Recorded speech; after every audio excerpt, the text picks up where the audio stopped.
for me, being an African, I think it's a privilege because of the time that we live in. We live in a continent that is in progress, a country that is still building foundations, and that's a pretty exciting time to be in. And to be such a diverse nation as well. From South African to Western to Northern African, it's a very diverse geographical culture. That for me is exciting. To be African is a very special privilege because Africa is by far the most interesting continent of them all. I just finished an expedition from the Atlantic to the Indian Ocean over 4 months across the whole of Southern Africa. I can assure you it's the most beautiful continent. For me, to be African, it means an African, being born in Africa, and also espousing the values of Africanhood. That is communal sharing with everyone, being happy as a group, and sharing the same values as Africans. Because if you realize Africans are the same, any country that you travel to in Africa, the values are the same. We share together, we eat together, we help together, we respect people. We have good hospitality as Africans. So that's what it means to be African. And it's different from any other continent. If you go to other continents, they promote this individualism. They eat together, they buy their own bottled water, we drink from the same mug of water, the same beer, combat, and everything. So I'm happy to be African because it teaches me this humanity.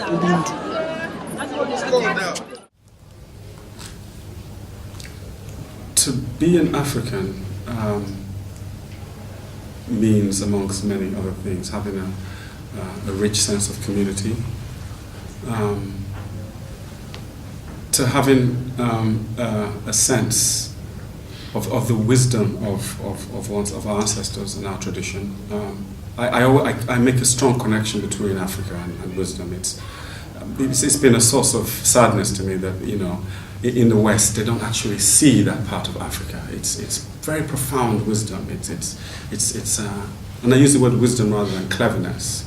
It's a different set of values involved when you talk about wisdom, because it's got to do with, you know, the depth with which life is thought about, the richness with which life is lived in the round. So to be an African is to be hospitable, is to be open-hearted, is to be big-hearted, and it is to have a sense of humor, is to have a dancing spirit. To be an African to me means, you know, a fundamental sense of creativity and playfulness, and yet of dignity. It's the rich paradoxes of the African spirit is something not richly explored. Laughter, it's art, for example. African art, I find it kind of very rich in humor and obliqueness. The African mind is very oblique, very indirect. You can see how it's a long ancestor of the inspiration of jazz, and so on and so forth. Surprise, a sense of surprise. Yeah. Concepts of what it is to be African, but for me is loyalty to the continent, fighting Afro's pessimism, believing that we can transform this continent, and being loyal to the most vulnerable, which is the poor, right? And I think that also to be on guard for those who misrepresent this continent. And there's a lot of maliciousness, a lot of lies about this continent.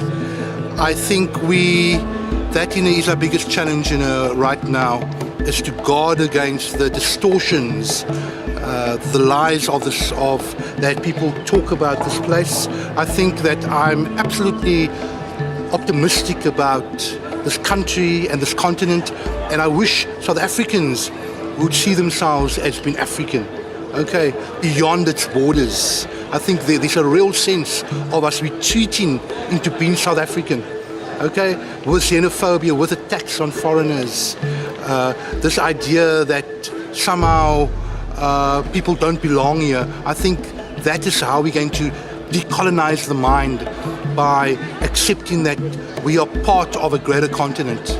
Okay, there's a lot of accusations about Cape Town not being African enough or part of Africa enough? Well, I think it's a little bit unfair because we can say that there's a South Africanness. A lot of South Africans, not only Cape Townians, have that kind of a nationalist sense, not only Cape Town, and that we should fight it in all parts of this country, in Johannesburg, Port Elizabeth, and Cape Town. This disease of xenophobia is a national thing. In Maracana, recently, the tragedy of Maracana was that South Africans turned on people from Lesotho, from neighboring states. It's sad what happened there, but in our pain, we seem to lash out at the wrong people, at our fellow Africans. And I hope that's going to end now.